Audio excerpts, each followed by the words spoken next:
Well, welcome to Walk Through Voices.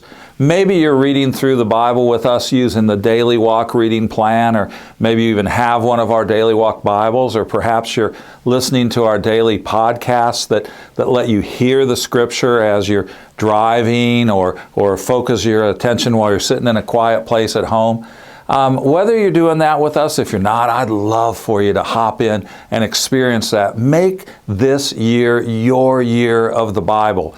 But even if you just happen to randomly stumble across this quick Voices talk, I think you'll find it to be an encouragement to you as well. The place where we are in the Bible right now is the book of Numbers, and I've been asked to talk about Numbers 13 through 36. And, that fits in a context.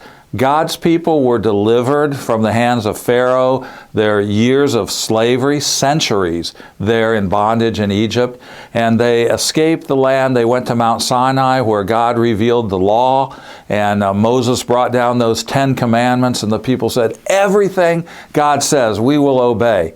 Well, it didn't take long at all for them to break that. And they struggle, and things have been tough, but eventually they're there on the edge of the promised land. And are they going to make the move? Are they going to go or not? It's very interesting. God says, I want you to send out 12 spies, a reconnaissance mission. Check out the land. I've heard this mispreached lots of times that the people lacked faith. They go, we don't believe God. We have to see this with our own eyes. That's not the way it's presented in Scripture. This is God's idea. He chose one representative from each of the 12 tribes, credible, verifiable witnesses that the people knew, and he says, go out there, see it for yourselves. And I believe God wanted the 12 spies to come back and go, it's amazing. It's even better than what we've heard. Well, those 12 spies go out and, they come back. They're unanimous in their report. It is a great land. They use the phrase, it flows with milk and honey. But not only is there big produce in the land, there's big people in the land. And really big people build really big cities with huge walls. And God must not have known that the land is inhabited, or he wouldn't be sending us there. And what was supposed to be an encouragement to the people, through the eyes of most of the spies, in fact, 10 out of the 12, all they see is the obstacles, the opposition. There were 2 who spoke up and said, we're not going to argue with what you've heard. That's all true. But I'll tell you something else. God is faithful. Look what God has already done for us. Every need he's met, every need we have, he's provided. We can trust him now too. Especially as Americans, my culture, the majority is always right? Not this time. The people side with the 10 rather than the 2. As a result of that, for 40 years, 4 decades, 1 year for every day that the spies were in the land, the people wander in the wilderness. And nearly an entire generation dies and misses the blessing of entering the promised land. When we had our first child now, 34 years ago, I was pastoring a little church, and one of my responsibilities was a monthly article in the Good News of Grace, which is our church newsletter. There wasn't much technology then. This thing was hand-typed, and literally, we talk about copy and paste, it was pasted on different sheets of paper. And when we were getting ready to have our first child, I said, hey, help us with a name.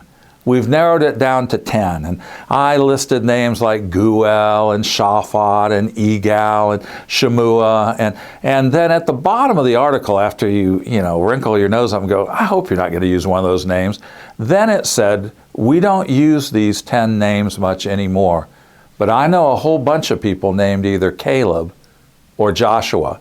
I'm convinced most people never made it to the end of that article. One woman in the church confronted me in love and goes, Pastor, may I talk to you? You can't name a child those names. You've got to think junior high. I used to teach in school. You can't do that to your kid. Pastor, you're not a small man. You cannot name a child Shemua. That's not a name a child should have. And I go, Esther, did you read the whole article? Because the message of it was supposed to be, if you want to have an impact, both now and for generations to come, we've got to do what Caleb and Joshua did. Look past the obstacles, look at the opportunities. But more than that, they were the only ones who even included God in the equation. And He is the missing X factor that changes everything. You'll read about the discipline that God put on them. It's a discouraging time, this 40 years of wandering. But, one of the next times that we get together, you'll hear about Moses shortly before his death with an entirely new group of people. He teaches the law a second time and then calls the people to once again make a choice. I don't know about you, but I've wasted time in my life when I get stuck in a cycle, when it seems like I wander. And most times it comes down to exactly this. Will I trust God? Do I believe that He's who He says He is? And will I risk failure or taking a step that's outside of my control, like Caleb and Joshua? I want to be a person like that, and I know you do too. So this is going to be a very encouraging section of Scripture for you to read. Let us know what you think. You can email me at phil@walkthrough.org, or you can respond on social media to us. We'd love to hear from you, and look forward to seeing you again soon on Walk Through Voices. Thank you so much.